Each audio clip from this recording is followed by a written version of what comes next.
बिहार बंगाल चुनावी माहौल के बीच पश्चिम बंगाल में सियासी बयानबाजी तेज हो गई है। मल्लिकार्जुन खड़गे ने कूच बिहार में आयोजित एक जनसभा में प्रधानमंत्री नरेंद्र मोदी पर तीखा हमला बोला। उन्होंने कहा कि मोदी झूठों के सरदार हैं और चुनाव जीतने के लिए झूठ का सहारा लेते हैं।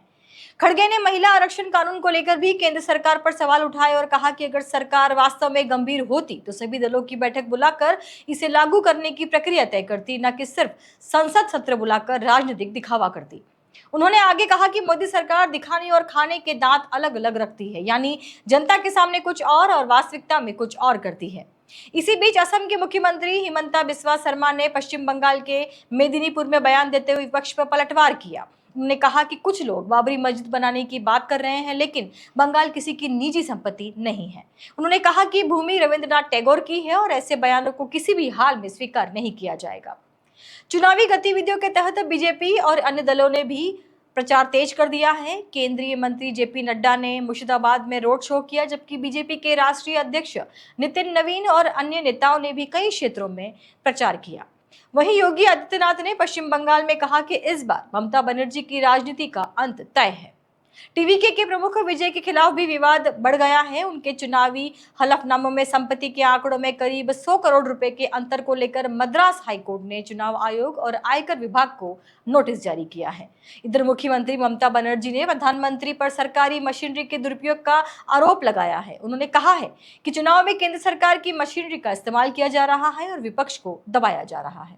2024 में जनगणना हो जाती और 2-3 साल में सब कुछ हो जाता और ये लोग कर देते तो एक प्रश्न ही नहीं आता था, ये क्वेश्चन नहीं आता था।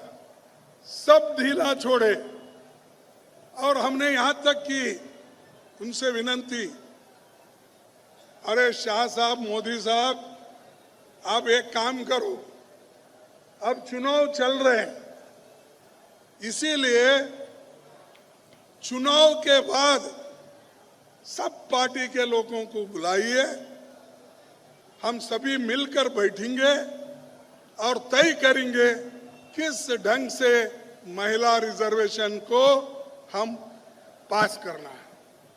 पास तो हो गया था, लेकिन फिर भी वो अलग से चाहते थे। तो हमने बोला भाई बंगाल में इलेक्शन चलिए, डीएमके का इलेक्शन उधर तमिलनाडु में चला है, इस वक्त ये बिल लाने की क्या जरूरत थी? क्योंकि बताने के लिए ये हमारे पास एक कहावत है, हाथी के दांत खाने के एक अलग होते हैं और दिखाने के अलग होते हैं, यही ना? तो ये मोदी के दांत दिखाने के अलग है, खाने के दांत अलग है। तो ये मोदी हमेशा झूठों का सरदार है। झूठ बोलना, इलेक्शन जीतने के लिए क्या कहना वो कहते जाना, वो और लोगों को बोलना, अरे देखो भाई मोदी जी क्या है, महिलाओं के लिए, बच्चों के लिए, बूढ़ों के लिए, सबके लिए काम कर रहा है, बाकी के लोग उसे काम करने नहीं दे रहे। अरे काम कहाँ, तुम्हारा काम तो आप करो ना, तुम प्रधानमंत्री हो। सब दुनिया इलेक्शन अभी आगे है, 2 महीने, सब जगह फिरते रहते हो, पार्लियामेंट चलते रहती है, मोदी इलेक्शन प्रचार करते फिरते रहते हैं।